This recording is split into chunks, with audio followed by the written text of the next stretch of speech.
Three senators announced today that they will be supporting the nomination of Mike Pompeo as Secretary of State to replace Tillerson, who was fired by President Trump, for those of you who don't recall. And those senators are Donnelly, Manchin, and Paul.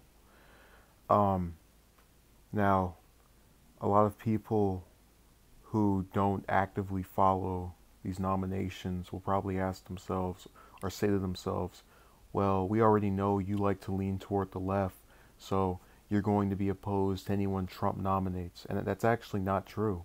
I've had very high opinions of his Secretary of Defense, Mattis, because he's actually experienced and knows what he's doing, and is just not in the process of buying what seat he owns. He worked for what he has.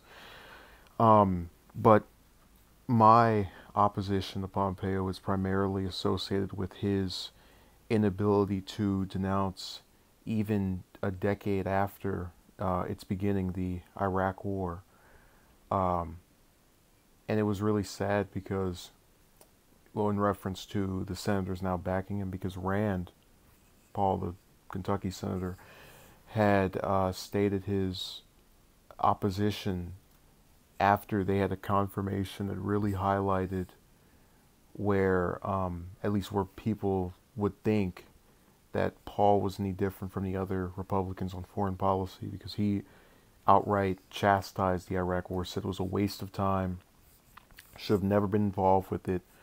We've been sitting over there for years and really received no benefit from our continued investment in that part of the world. So he let me down, but also Donnelly and Manchin. Manchin's a regular case of just disappointment, and I really hope that Paula Jean Swearengin beats him in that primary. But Donnelly and what was the other one? There's another Democrat that's backing him. They're doing it because they want to appear to be moderates and appeal to Republicans who, the voters of which wouldn't back them over a Republican anyway. Case in point, you had this claim or charge that was made by Lindsey Graham on Fox that, oh, well, I voted for all of President Obama's nominees and you should vote for this person's nominees. But they say these things as if they forgot the complete partisan nature of Congress in Obama's last couple of years, where anything he proposed, anyone he put up for any position, was completely treated in a partisan way. Go back to his last Supreme Court nomination after Scalise died. So I just think it's unfortunate we're going to have this warmongering former CIA director in office.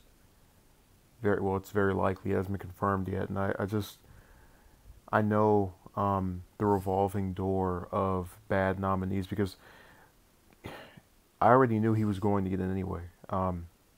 This whole farce about, oh, if the Democrats can just get a majority, even in having that majority, they're still going to have, with the exception of maybe O'Rourke if he beats Cruz, a number of politicians who are going to decide against taking a stand and just back whatever they think their state wants, which is, conservative candidates, no matter how awful they are. And look, there are many conservatives who have pointed to the Iraq War being ineffective, as well as the Afghanistan conflict, which is the one that we're still in. So I know it's not just something that only Democrats and liberals and people on the left are thinking of negatively at this point, just like the Patriot Act. But that's another story. So thank you for watching, and have a good day.